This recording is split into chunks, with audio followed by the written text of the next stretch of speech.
Why are you laughing? It's just it's juice and banana. Come on. Uh, wow, it's yeah here. Long weekend. And I'm glad that you're still here because it was long for me. It probably was long for you as well. So let's introduce. Well, after Sip, there's going to be Heike giving a small talk. But in terms of uh, the um, uh, the educational talks that the one is closing. But like last but not least, how they say, John Cipriani, our director at Supercell, which is, well, doesn't need introduction, right? So I'll just give him the mic and stop mumbling. So here you go.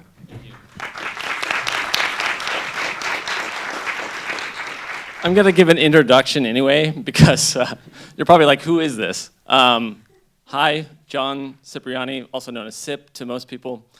Talk is on expanding an IP, and I'm going to tell you a little bit about me first, so you're like, who is this? Well, I started out in Washington, D.C., working at EA Games, and then that studio shut down, so then I went to New Zealand on this side. Worked at Gameloft, working on a couple farming games and things like that, and then I ended up in Helsinki, where I'm now working at Supercell, and then I went over to Shanghai for a little bit, and then I'm back now in Helsinki. So that's important because it really helped me when we were developing an IP, learning about different cultures, learning how to work with different people, and you'll see that during my talk. I've worked on these kinds of properties. I worked on Clash of Clans, this farming game, as well as some other famous properties such as Dungeon Keeper and Ultima, as well as an indie title called Enter the Gungeon. And speaking of IPs, these are some of the famous IPs that I worked on before Supercell. Dungeon Keeper, Command & Conquer, and Ultima Online. So I know something about getting an IP given to you and you've had to do something with it. But now I'm at Supercell.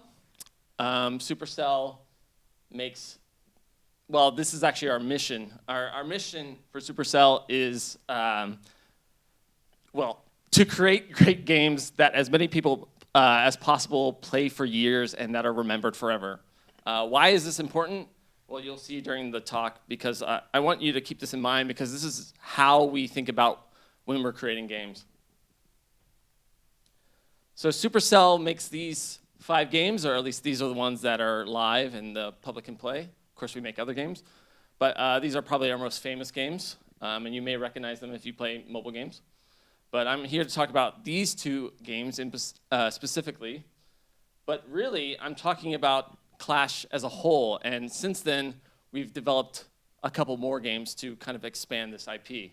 That includes Clash Quest, Clash Mini, and Clash Heroes. And those who aren't familiar with the IP, it looks a little bit something like this. A little bit chaotic, a little bit playful, a little bit serious. And I'm just going to show a short video on, I don't know how to click this. Oh no. Technical. It's unclickable in presentation mode. All right.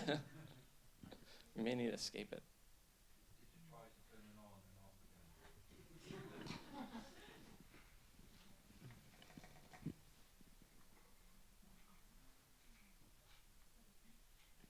I don't know how You may be able to kill it and then restart it. Yeah, but where is it? Oh.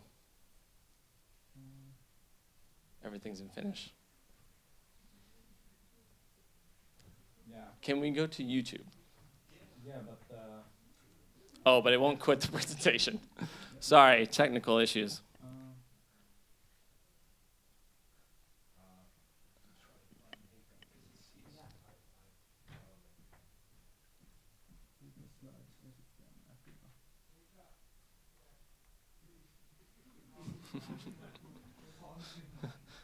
Sorry, I didn't know how to play this.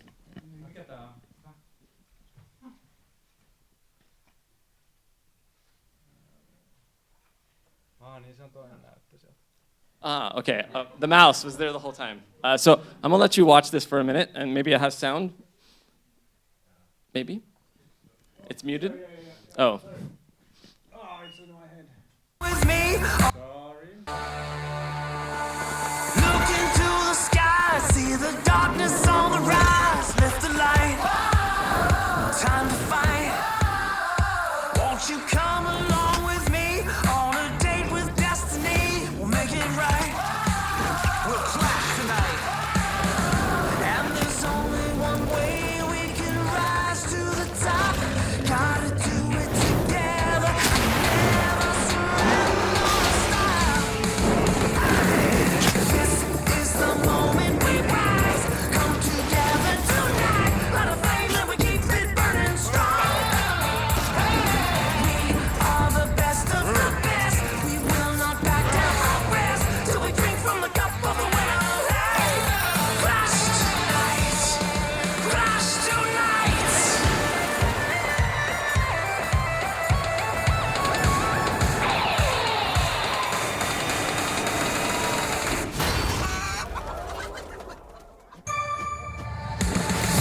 Is the moment we rise.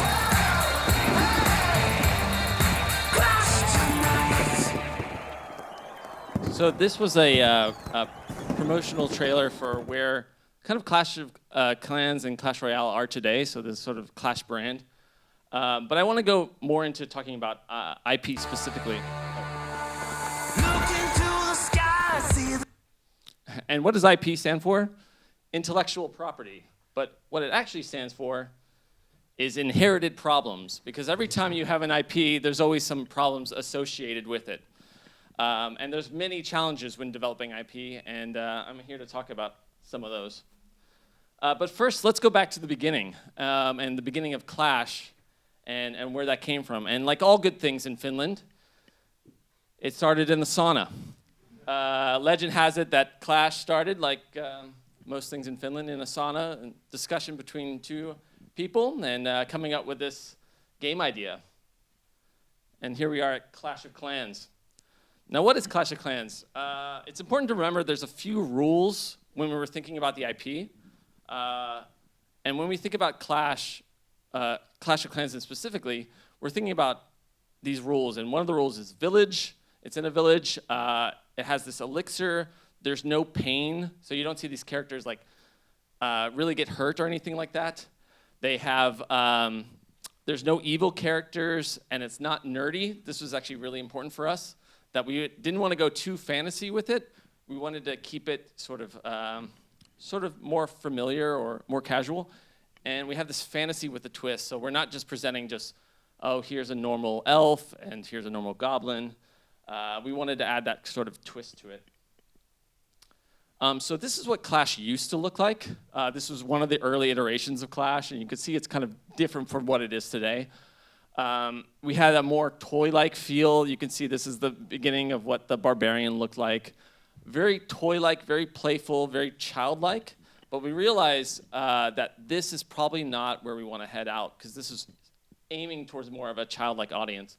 And what we want to do with Clash is actually have this playful and serious. We want to balance these two. So we want to be right here.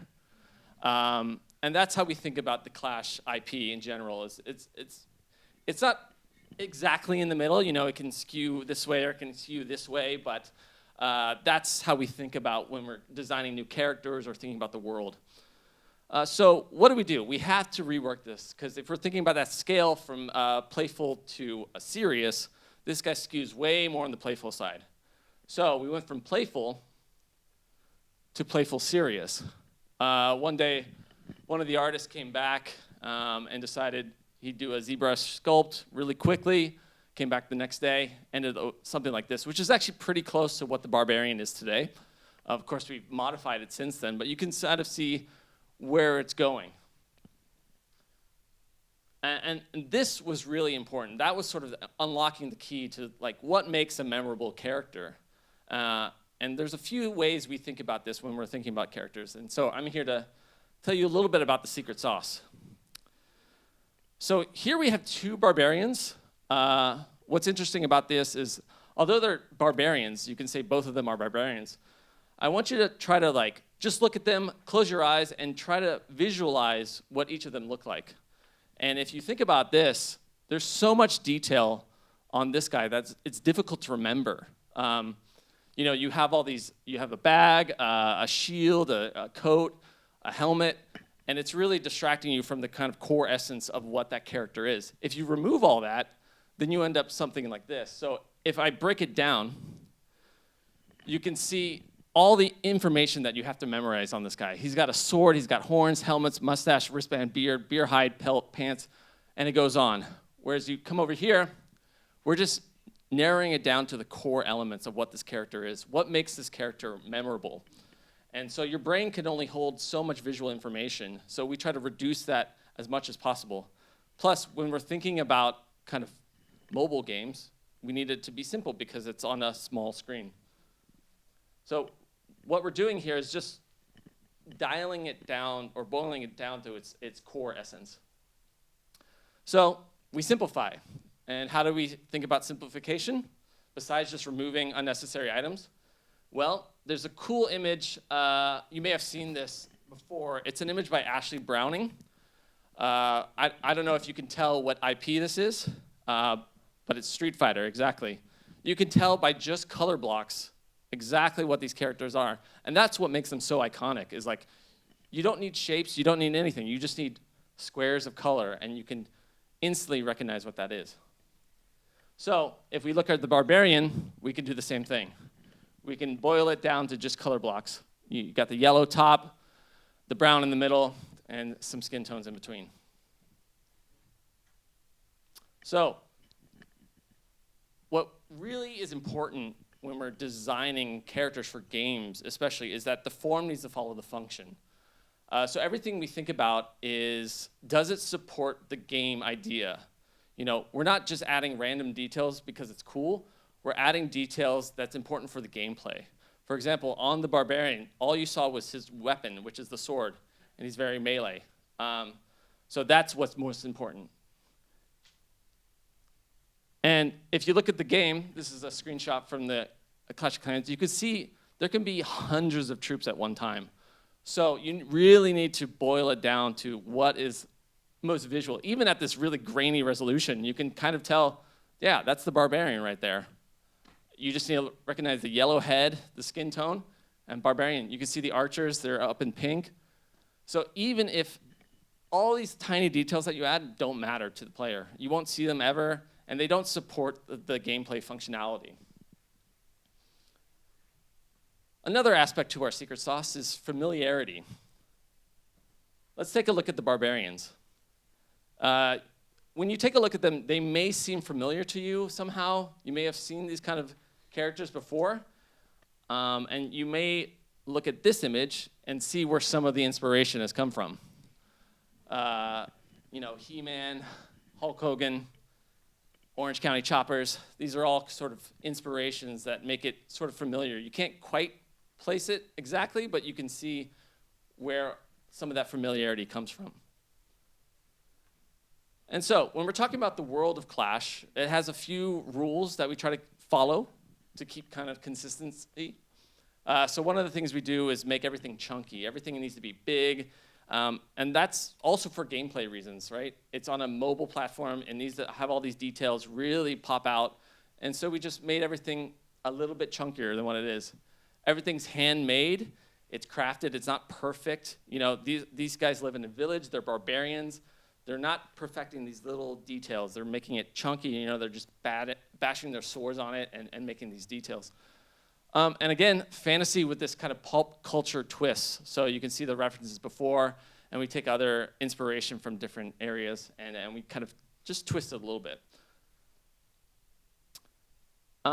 So we had a problem in Clash that the characters don't yet have a personality. We have all the simplification, we have the references, and so how do we do that for a game that doesn't have speech?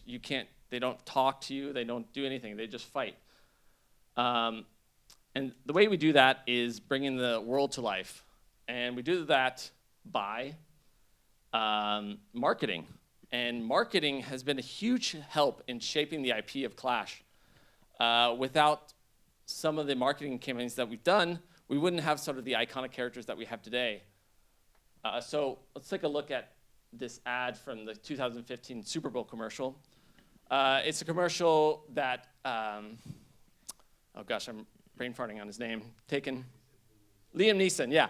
Liam Neeson is doing his famous Taken voice acting and playing Clash of Clans. And in that commercial that was done during the Super Bowl, you really see some of the characters come to life. This is one of our first commercials that we ever done in CG.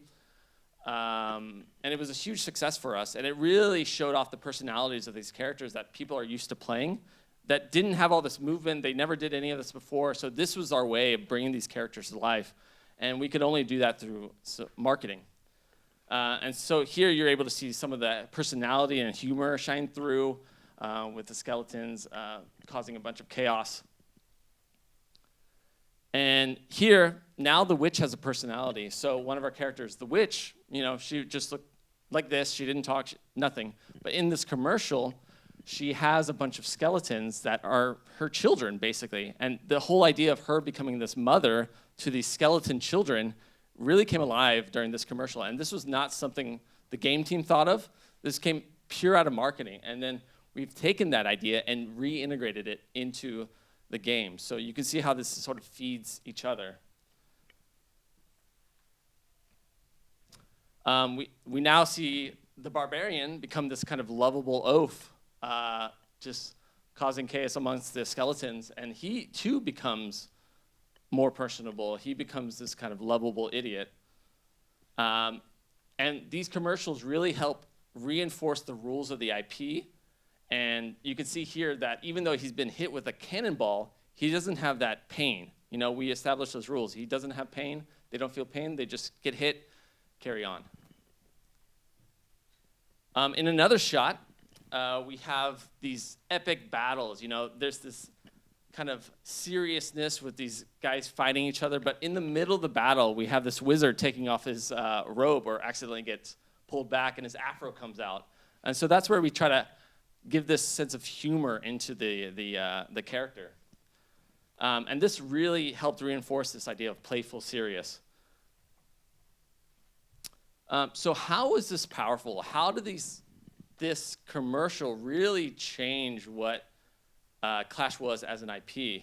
Well, it was the first time we saw these personalities and these little characters really come to life. They started having ideas, and you could start building kind of a lore around them. The other benefit to this was that we didn't really have to do any adjustments to the commercial. Everything that you saw in-game is almost one-to-one with the commercial. So it was that easy fitting. Because sometimes you see commercials, and they take a game, and they completely redo it to make it more serious, and it's a completely different style than what you see in the game. We've actually lowered that barrier of entry where what you see in the commercial is what you see in the game. And so that really helped bridge that connection to, I can imagine these characters in my game being like that. And the other added benefit, it really helped start building a library of these marketing assets that we could use in the future. So we could take most of the stuff that we built and then repurpose it for in the game. Whereas if we had changed the art style for that, then all that work would have been gone. So we also did another show called Clashorama to help reinforce the Clash series. This was interesting because this is not something that we did. The writers of The Simpsons actually came to us wanting to do the show because they were such big fans of the game. So they were like, hey, we want to do this show. And we're like, yeah, great. You did The Simpsons? Yeah, no problem. So they did this cartoon show that we have on YouTube, and you can watch it. But you can see here, the art style changed, but it's really helped add even more personalities to these characters that never really talked before. So you can see that, the wizard and the goblin and all these characters have changed shapes, but they're still recognizable as who they were.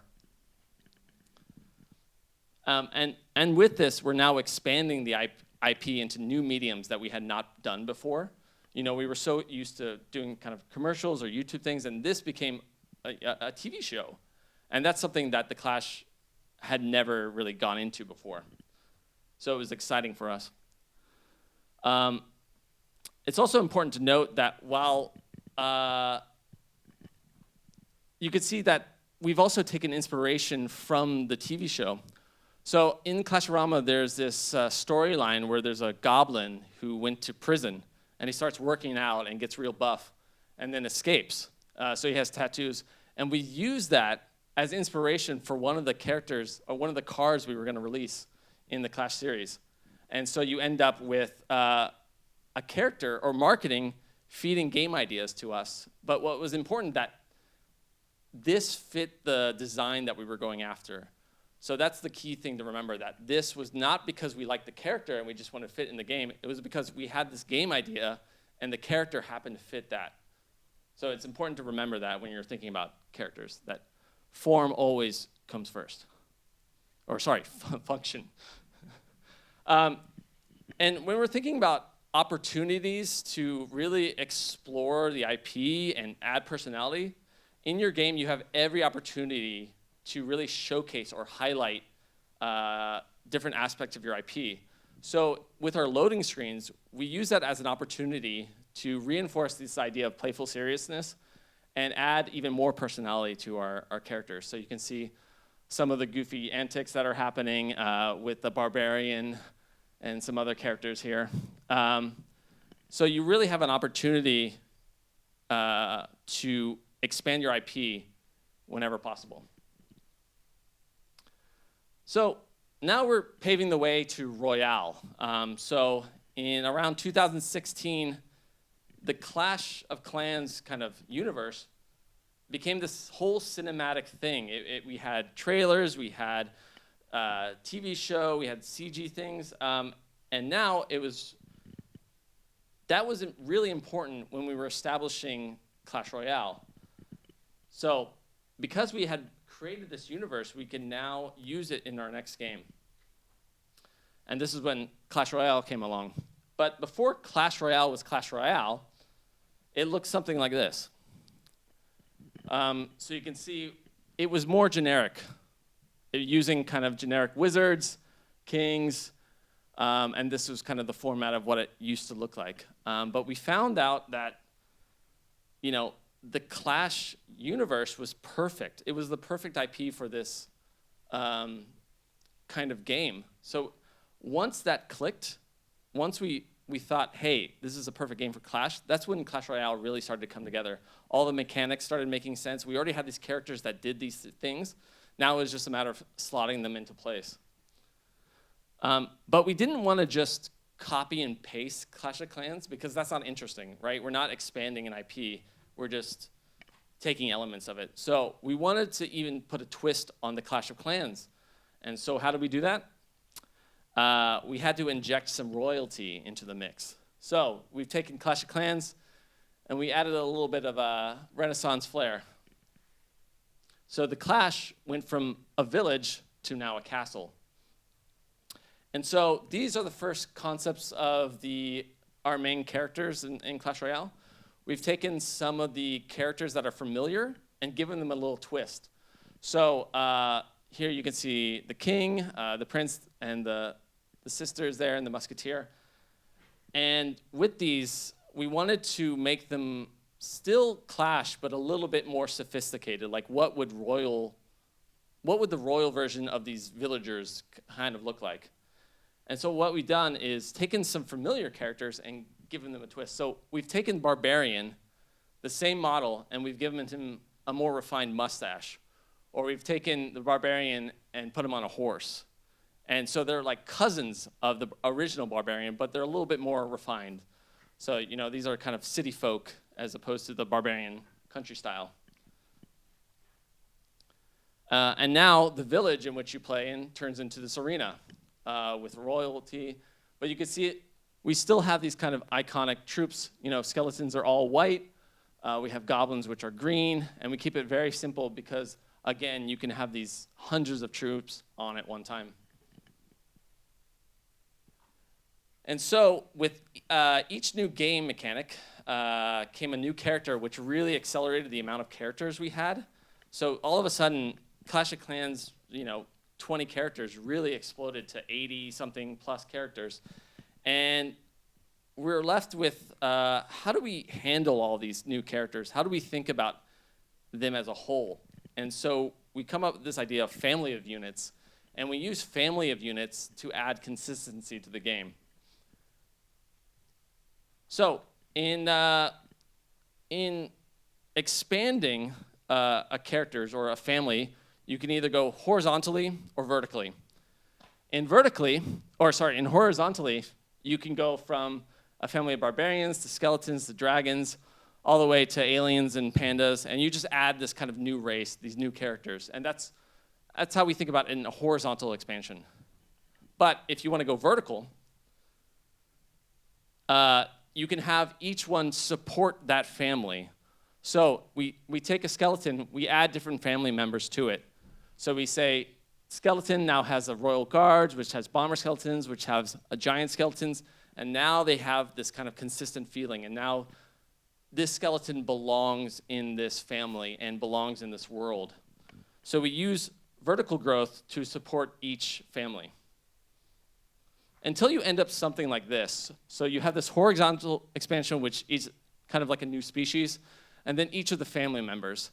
So once these start getting full, we start thinking about, okay, maybe it's time to introduce a new character to keep it expanding that way.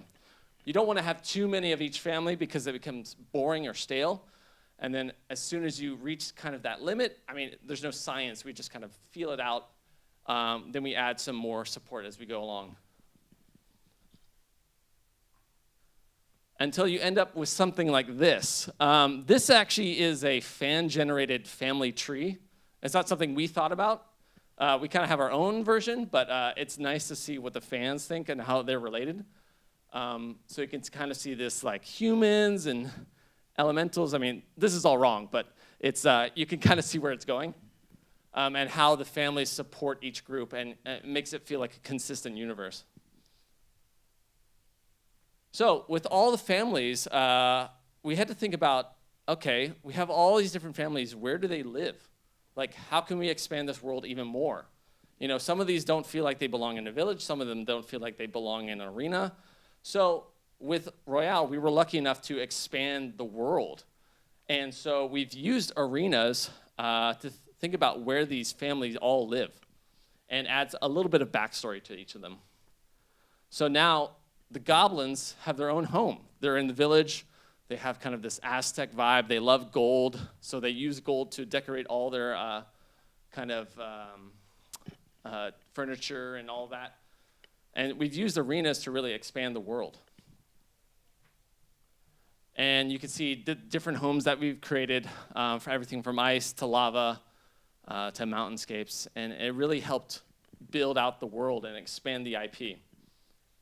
And this was all a function of the game. Like we needed new arenas, we needed new progression, and that was the perfect opportunity to expand the IP. Until you end up with something like this. We've taken all those arenas now, all those loose arenas, and we've connected them into this world. And of course, this has probably changed since then, but this was our first version of the clan arena. And you can kind of see where this map of this universe starts going out. So we went from the village down here, and we added the arena. And then from there, we thought about the families, and we started expanding that way. So it was this kind of step-by-step process that really was a function of the gameplay. Until you end up with something like this, maybe. We don't actually have a consistent world map, but this is kind of like a marketing test of what the world could look like. And you can even go crazy with it. You can end up with a dragon sauna, and it still makes sense. Or a tropical island. And really start getting these kind of crazier ideas as you sort of lay the foundation of the world. And of course, the fans are a huge inspiration to us as well. They also help us in ideas of expanding the IP. Although we don't take direct ideas from the fans, they do inspire us to make different game ideas. So you can see these are all fan-made card ideas that I stole off of Reddit. Some of them are wild. I would love them in the game, but you know, it's certainly an inspiration for us on the team. So we have these 2 games. They've been out for years.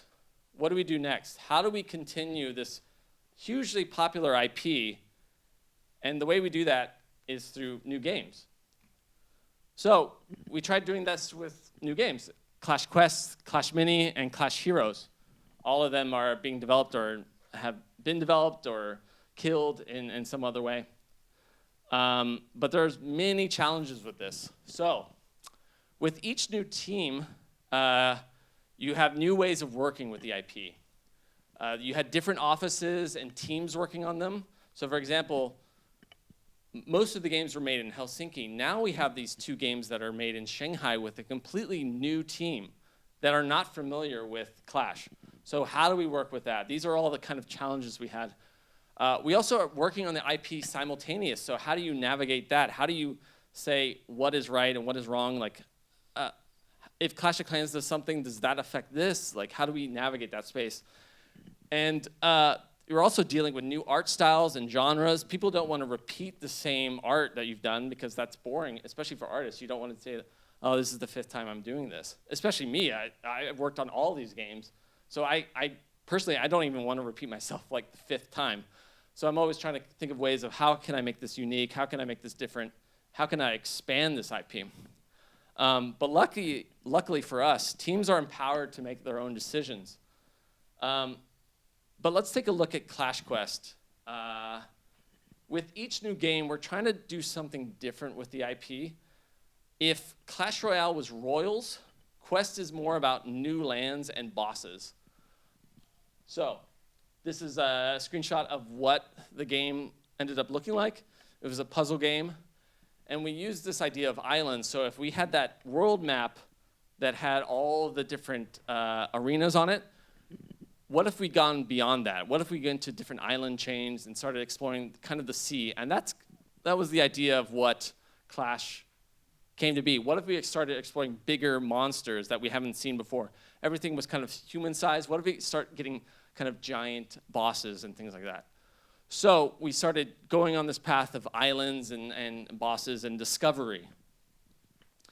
So we've taken some of the familiar units and kind of given them a twist. We end up with this kind of band of misfits. These are characters who don't belong in the village, who are kind of rebels. You can see the feral barbarian or the Scarface and the broken-hearted prince who ran away. And we tried doing new things with it. You know, we tried making a comic book of how this story evolved. So you can see they were sailing, they got hit, and they ended up in these island chains. We're trying to give a little bit of backstory to what, where is this going? Where is this different? And there's another game that was being developed at the same time, Clash Mini. This was being done by a Shanghai studio, our Shanghai studio, who had not been familiar with the Clash IP or had never worked on it. And their whole thing was making, well, as the name intends, mini, making Clash Mini. So we started going with boards and minis. This is what the game looks like. It's changed since then, but this is basically an auto-battler Clash game. And we've kind of miniaturized everything here. So we've taken our characters and we've made them cuter. We put them on boards. And now everything feels like, okay, if the Clash had a chess set, what would that be? And maybe that's Clash Mini. So we've gone from a village to an arena to a chessboard.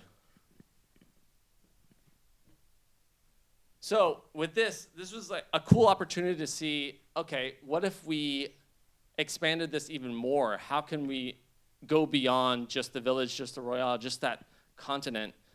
So instead of focusing outward and bigger, we started to focus inwards.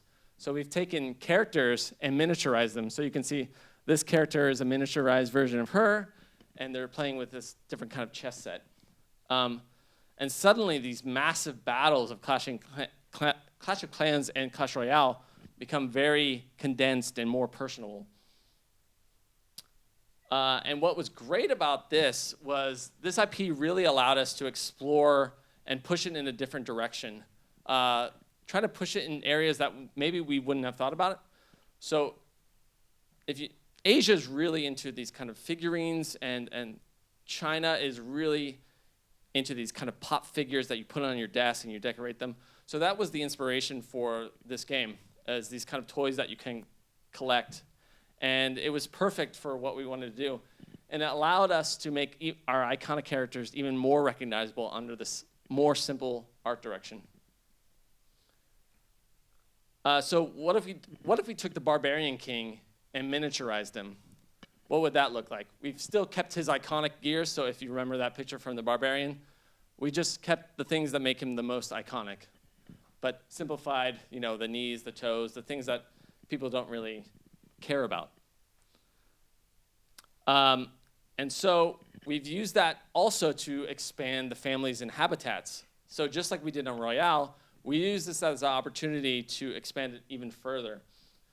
So if we're talking about families, we can now take the fisherman, who was kind of a loner, and add another family member to him. So now we have the swordsman. So he uses the swordfish as a sword.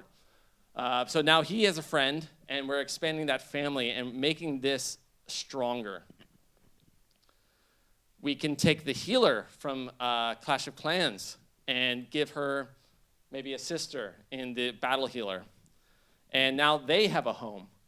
So now they've been placed in a section and making that family even stronger.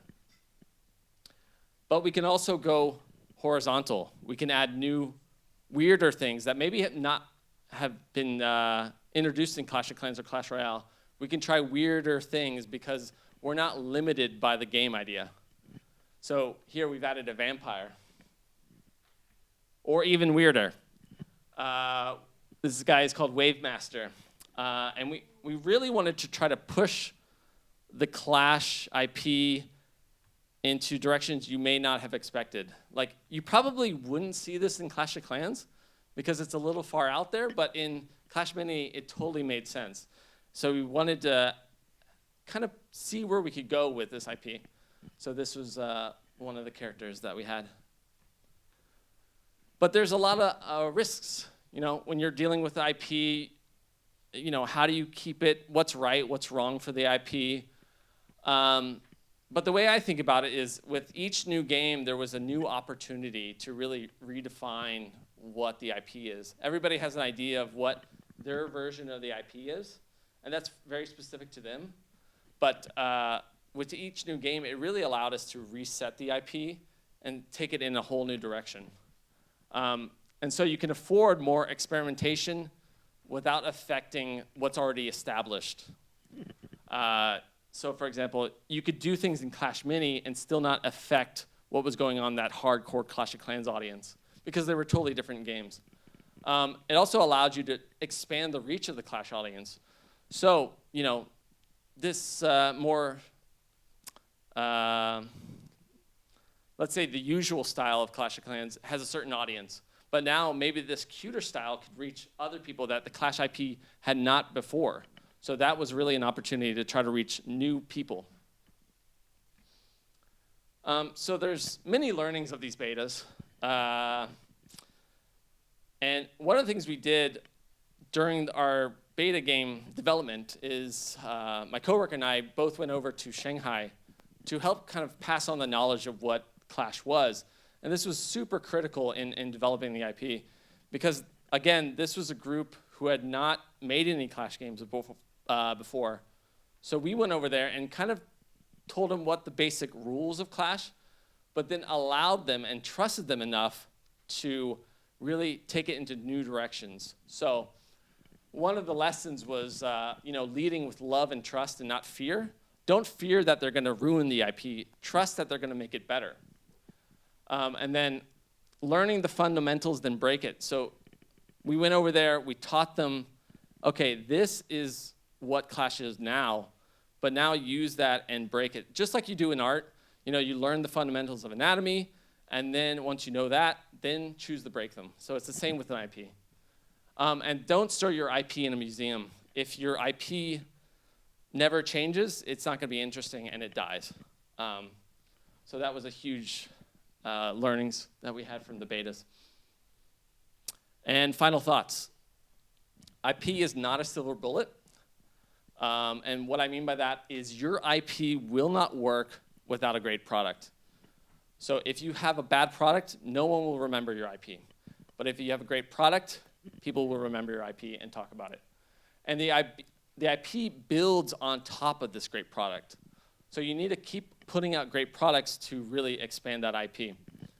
And it is alive like water, so make sure you stir it up every once in a while, or else it turns up into a swamp. And lead with design. Again, IP decisions should ultimately support the product you're trying to make. And stronger product equals stronger IP. So again, the better your game is, the better your IP is. And IP should be experimented with. Don't be afraid of change. Take bigger risks in situations that can afford it. And in this case, the situation that could afford it was making these new games. We weren't limited by what was already established. And some of the trickle-down benefits is you never know where an idea might lead to. And what's exciting about that is if you remember this guy during our early Super Bowl commercial, he ended up 7 years later being a skin in Clash of Clans. And this guy eventually led to this guy, which ended up in Clash Mini. So you can see how these kind of ideas recycle and come back.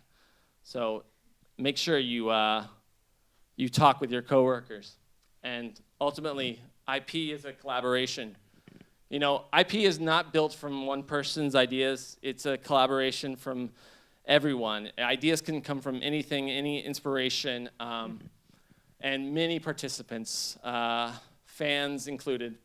One person is a dead end for an IP. If you have all the ideas in one person, that's the bottleneck. You know, you don't have the ability to take it in new directions. And you need to learn to deal with egos as you go along. You can't have everything your way, so you kind of need to learn about trusting and know when to fight and when to give in to some ideas. So yeah, finally, teamwork makes the dream work, and you need all these things to make your IP strong. Thank you.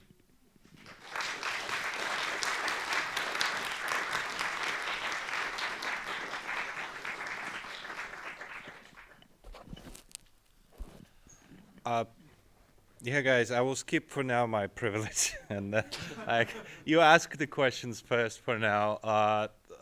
Yeah, questions for Sip? Come on, it's Clash of Clans, Supercell. Questions?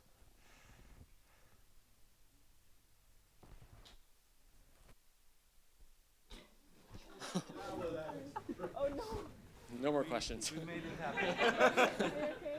But you cast it. Okay.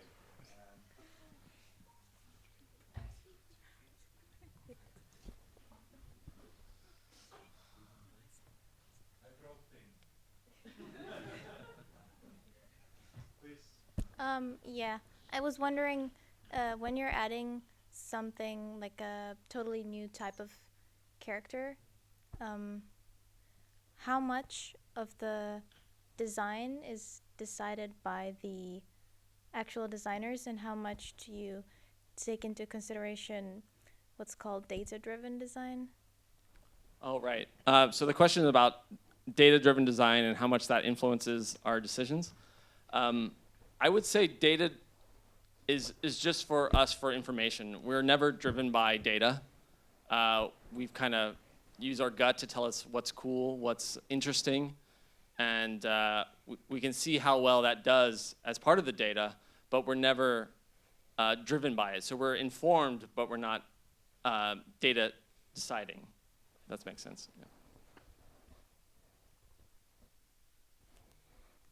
Okay, question from me. Yeah. Well, bringing in Clash Mini and Clash Quest, you should have expect this question. Like right now, as I know, Clash Quest at least is closed. Yeah. Is there a specific reason why it happened, and does it like influence the IP in some like a negative or a positive way? Sure. Yeah. So Clash Quest, the game I showed, is it was in beta, but now we've killed it since then. And the reason we kill games is because we want to make games that last forever, that are played for years. That's part of our mission statement, right? So we never thought that this game was going to be played for years. And we didn't want to commit a team to a game that was going to rise up and just fall. And when we're thinking about the IP, we want great products that support the IP. So we don't want to put out a product that is kind of subpar, that kind of maybe hurts the IP in a way. So we want to always try to deliver these great products and strengthen the IP as we go along. So that is why we ultimately killed Clash Quest. Yeah, I heard that like it was one of the constructor of fun. How do you call it? I forgot. What's the format when people gather up and talk to each other? Just like the word left my mind. Podcast. Sorry, English. I can't. So yeah, there was this really small notion that for many game developing companies would actually consider it a success, but because the Supercell made such a high kind of a target, everything that doesn't hit it kind of goes down. So, but yeah, it was still a pretty good game, and I feel a bit sorry that it was closed because it was fun to play the Clash Quest specifically. But you still can play it. I mean. Yeah, I mean, this is the thing we always have to think about when we're making games is, yeah, they're probably moderately successful, but we don't want to make games that are moderately successful. We want games that are kind of global phenomenons that we can commit a team to. And if you think about it, it's an opportunity cost as well, right? You know, these guys could be making something even better in the future. So if you commit these guys to this team, that's, you know, if we say, okay, this game is going live, we're going to commit to this game for years and years, that's also an opportunity cost for us for them to potentially make that even bigger game. So we kind of have this hard decision to make. I mean, I've had to kill a couple games myself, and each time I'm like, yeah, but it could have been great. But ultimately, you have to think about, is this a game that you think you can support for years and years? And then when you're truly honest with yourself, and the answer is no, then it becomes obvious. Yep. There's no anything tappable nearby. You? Yeah, I have a question mostly about characters. You mentioned that the single-player character, the easier it's to remember, and it's true, it makes sense, I mean. But if we're thinking about a situation which is completely different but leads to the same result, I'm talking about Genshin Impact, which is like mostly built on different characters, which designs are really complicated. And I can see the same thing about them. They are really easy memorable and easy remarkable. I mean, I was a Genshin player like for a couple of years, but now I don't play anymore. But when I see like a new character which is presented by ads and something like this, I can like really easily remember it, even like looking at it for a couple of seconds. So the situations are completely different but lead to the same result. Why? I just wonder in it. Oh yeah, I mean, you have to think about what Genshin Impact is, right? And the way that game plays. The way that game plays is you are a character that takes up most of the screen. So when you're playing, you're seeing all the character details. So you have to kind of adjust the character to whatever your game is. So when I'm talking about form follows function, you can add more details there because it's blown up to the whole size of the screen. Whereas in Clash, for example, we're thinking about really tiny units. So we kind of have to adjust our mindset. For Genshin, that totally makes sense because, you know, and most of their monetization comes from these characters, so they really want to sell you on their kind of details and memorability. I'm not saying detailed characters can't be memorable, but in Clash, that's our philosophy and how we approach it. Okay, thank you. Thank you.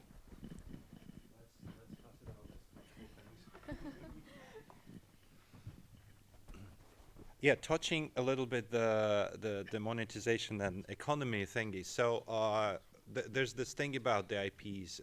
They influence how the user acquisition works, which is the major thing in mobile games. Did you feel that working in the same IP kind of lowers the CPI costs and have any other influence on the user acquisition? Oh, gosh.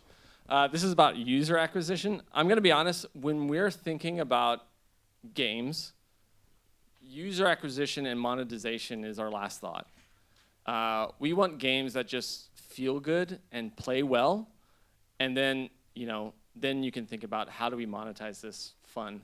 But if your game is not fun, it doesn't matter what kind of monetization that you have. Nobody's going to play it. No one's going to pay for it. So we're really gameplay first, and sort of monetization second. I'm not saying that monetization is not important, and obviously we have people who are very bright and come up with these kind of systems. But certainly as developers, like an artist, we probably wouldn't think about that so much. Thank you. That actually answers really well. So where the priorities are, yeah. Yeah, our priorities are always on gameplay. I can always count on you. It seems like IP expansion is one of the most important phenomena that's currently happening in the media market. Like we have Marvel, we have. I'm not too versed in in media, but like there's all IPs are expanding right now, Yeah. and they have always been like it's pretty human, let's say. But do you ever have meetings within your team that say, yeah, I don't think this is going to last like more than 1 year, 2 years, 3 years? Like, is there at some point some degree of thought of, yeah, Clash of Clans will go until this point, let's say in terms of time, or let's say in terms of the moment that the basis starts changing, the 5 points that we saw, 4 points that we saw. Yeah. Do you ever talk about that? I don't think we talk about it in the way that, when is this going to end? It's more like, how can we keep this going? What is something new? What is something interesting that we can do that reaches new audiences with this IP, or puts it in formats that you've never seen before? Besides games, like, Clash-Rama, for example, was a great idea in that we explored different options of what Clash could be, where it could infiltrate. And so we're never thinking about, oh, when's the D-Day for Clash of Clans? We're thinking about how can we keep this going and going? And so we're looking into the future rather than thinking about when it's going to stop. There's a question. For health. This is good for health. That's okay. Hi. My question is about the fans and the community. When you have such loyal fans to your IP, I understand, at least in my head, it's kind of hard to add new things to your IP or to expand because of their receptions.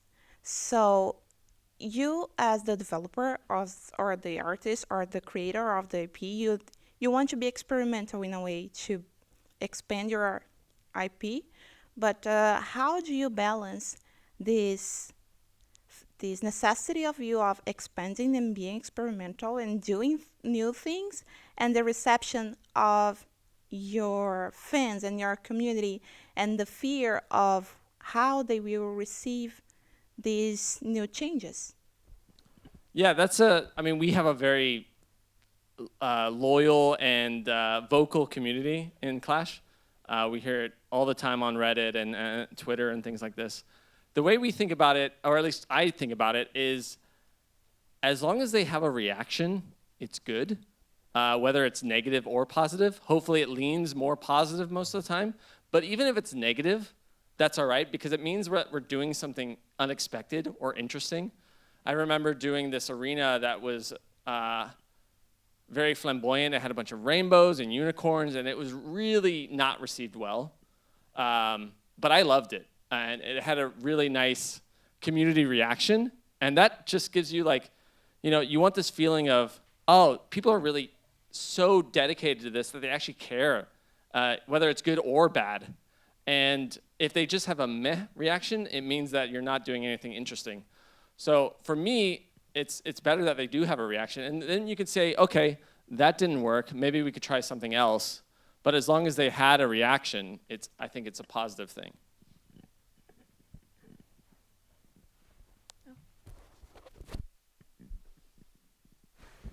Everybody's alive? Yeah, so you were talking about expanding the experience. Basically, what you were talking about, that when you create an IP, you can use all the other channels for the fans to experience your IP. It's just, your IP is not just a game. It's, again, all those videos that you create on YouTube and stuff. So, and talking about the future, do you plan to use any other channels for like a Clash fans to experience the IP, like movies and a new like animation series, maybe, I don't know, like a figure series, something? Well, I mean, we've explored merch ideas. We've had we do statues, we do things. I mean, we've also done short films, and we have a lot more coming that I can't talk about. But we're certainly looking to expand the IP in new and interesting ways. But those take time to develop. Nick. Thank you. Yeah, I was interested to know, because you've spent a lot of time in different countries. How has it helped you kind of develop as an artist? What kind of key things have you learned from it? Oh yeah, my years of traveling have really helped kind of widen my perspective, especially in how I communicate with other people who are not American. There's certain nuances in dealing with all sorts of different personalities. Even in coming to Finland, I had to learn that, hey, Finns don't want to talk that much. Or if they end a conversation, they just walk away, and you're like, oh, did I say something wrong? No, that's just normal. So it's interesting how you kind of deal with people, and there's some cultures that are high context, some cultures that are low context. For example, in China, when I go to a meeting and I try to get people's opinion in that meeting, they come to me afterwards and they say, oh, I didn't like that you did that you called on me, because I like to be prepared for when I have an answer. And that's something I didn't know when dealing with kind of Chinese culture.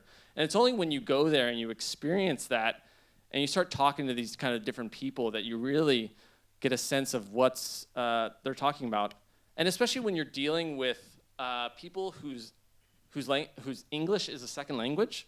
I mean, that's also something you really have to consider, because, I mean, I'm a native English speaker, but for someone who's trying to communicate their ideas in a second language and they don't know exactly how to in English, it's really difficult. So you have to kind of use that opportunity to pry a little bit more or rephrase your question so that it's you kind of get the answer that you're looking for. So it's all about these kind of soft skills that are super critical when you're communicating, especially within an international team. Thanks a lot. Yeah.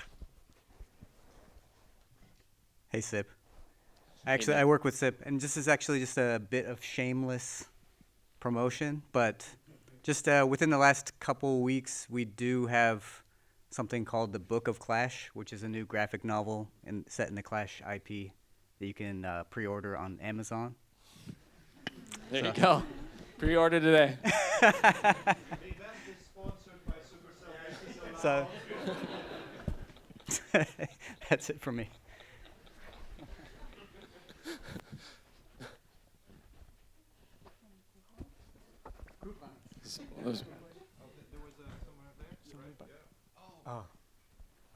If we can pass it in stages.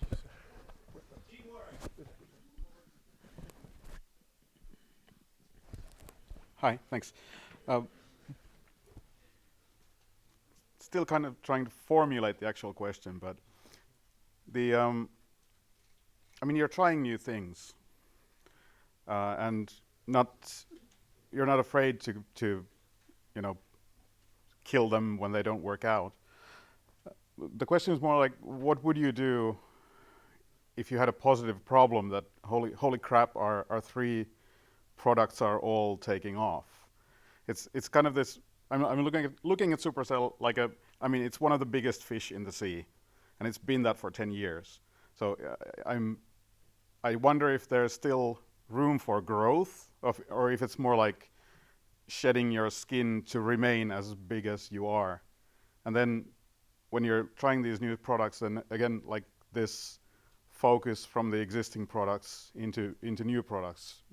Like I said, it's not I don't have a focused question for this. Yeah. It's merely an observation of like you're on the top, and then the system and the relationships on that level are different than for a small indie company that's trying to grow. Then growth is a goal, and I'm wondering if goal, if growth is really any longer like a Supercell goal so much as kind of maintaining the top spot.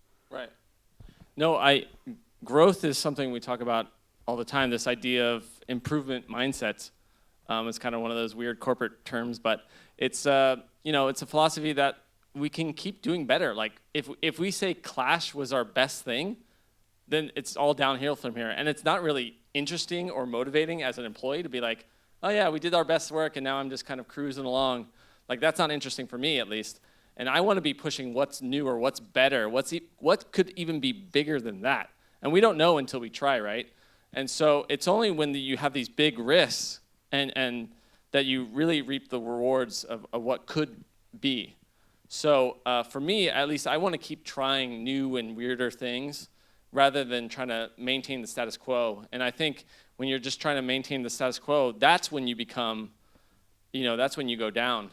So it's always trying to be innovative and pushing things beyond what you expect. Thank you.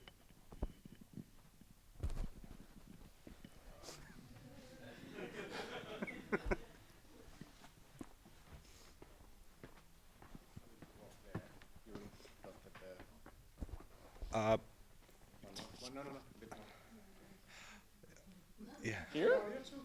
Yeah. Yeah. So. Okay. The question kind of like that goes logically from the previous one. There's like really specific problem that would like if you create a new games in the same IP, don't you afraid to dissolve kind of your target audience? So all the people like your player base playing Clash Royale, for example, getting smaller because you release something in the Clash universe, something else in the Clash universe. No, I don't think I think our player base can only grow because, like I said, Mini was an opportunity to try to expand the audience of what it could be. You have this kind of group that plays Clash, but, there's other people who have never played it, who have never heard of it, that you haven't reached before. So you just have to keep trying new things and seeing if that resonates with that wider audience. Probably like one or two questions more, and then we'll have to give a mic to Heikka here. I will risk it. Hi. So, since you go with like form follows function, have you ever had function that you figure like this just won't work with the Supercell IP? Like this gameplay is great and everything could be big, but we, from the like IP or art side, cannot support it? Oh yeah, absolutely. I mean, we have new projects that have maybe thought, hey, have you thought about using the Clash IP? And you go, well, no, that doesn't really work in this case. Just like Brawl Stars. Brawl Stars was an IP that we thought about using in Clash IP, but it didn't really make sense. Like, why are they shooting now? Or, it was maybe too far removed. But it's also, the artists just didn't want to use it, or they wanted something new, they wanted something fresh. And we have to be creating new IPs as well as strengthening our old IPs to make Supercell interesting. Have you had the sort of even going further, like, oh, this gameplay mechanic would be great in like a gritty, realistic game, but that's just not what we do, or something like that? I don't think we ever say to ourselves, that's not what we do.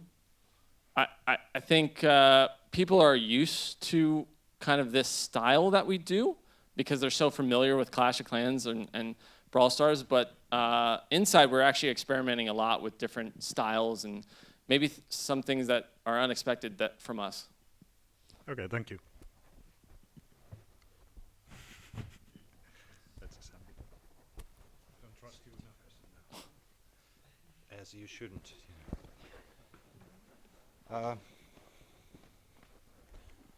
Last question to Sip, or oh yeah.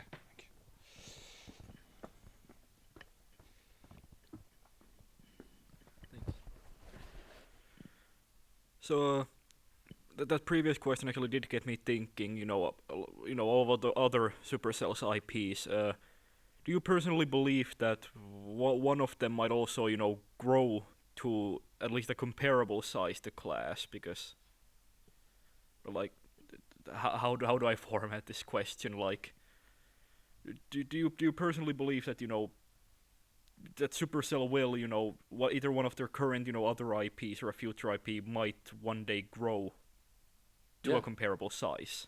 to what Totally. I Clash think is. every IP that we have and new IPs has the potential to outgrow Clash. I mean, again, it all depends on the product, right? If we have a game that is a total cultural phenomenon, that can eclipse what Clash is, and we say, oh, that's the new standard for what we are.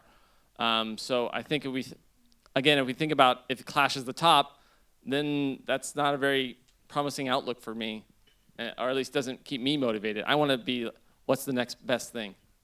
That's a really good point. Okay, I think that was pretty awesome and cool questions, cool answers. But there was one more. But this is the last one. Last You have one. to promise me. You won't ask any more questions today. When do you make sequels? Like, you have been expanding Clash of Clans just as Angry Birds has been doing it.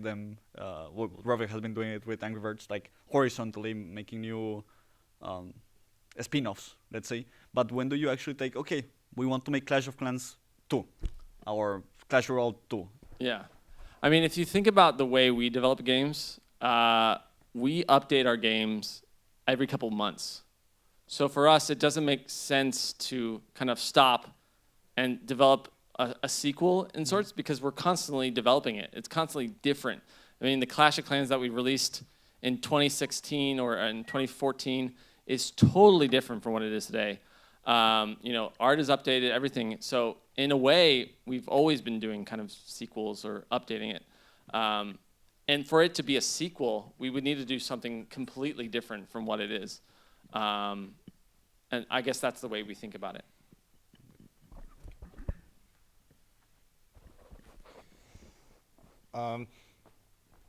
It was actually really informative and cool. Yeah, so give it up to Sip. Thank you. Thank you.